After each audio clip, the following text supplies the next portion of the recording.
I mean, at least give Quack Pack from Disney some credit. That was also dated as well, but at least it had some likable characters. And of course, it also actually had a theme song that wasn't a ripoff. Here, I'll prove it to you. Okay, let's listen to a few seconds of Green Day's American Idiot. Don't wanna be an American idiot. Don't want a nation under the new media. Okay, alright. Now, let's listen to a few seconds of the Johnny Test theme.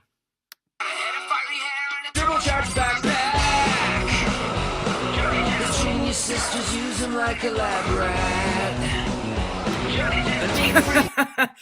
You see? It's a complete ripoff! And keep in mind, folks, American Idiot, the song itself, came out in 2004, just a year before Johnny Test came onto TV. So I bet some Cartoon Network executive was just watching the music video for Green Day's American Idiot and was like, hey, that's a phenomenal song. Let's take that song. Let's make it into this new show that we're putting on called Johnny Test. Like, anybody here in a turbocharged backpack? And, oh, fuck off.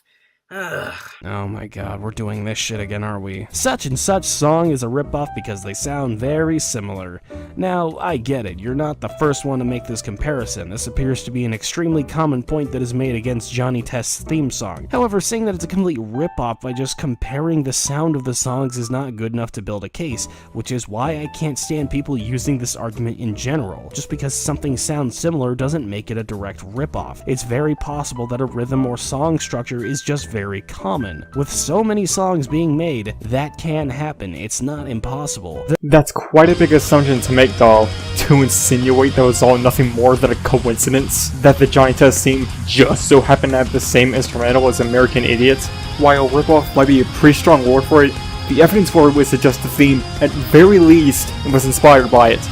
Given that Green Day was one of the bigger bands at the time, the fact that American Idiot was one of their best-selling albums for them, and the fact that it topped the singles charts in Canada, where Johnny Test was originally produced. With all that said, it just makes it all the more baffling that they switched to the second theme for season 2 onward, while thinking no one would notice. Though I can do you one better, NTC. Sure, you're not wrong in saying that they sound very similar, because they really do. That much is obvious. However, I'd like to point out that this isn't the original theme song to Johnny Test. This became the mainstay once season 2 rolled around. Now, this may not seem important, so why do I say this? Well, take a listen to the original theme song for me. Just another day in the life of a boy. Just another day in the life of a boy. Just another day in the life of a boy. Just another day in the life of a boy. Just another day in the life of a boy. Just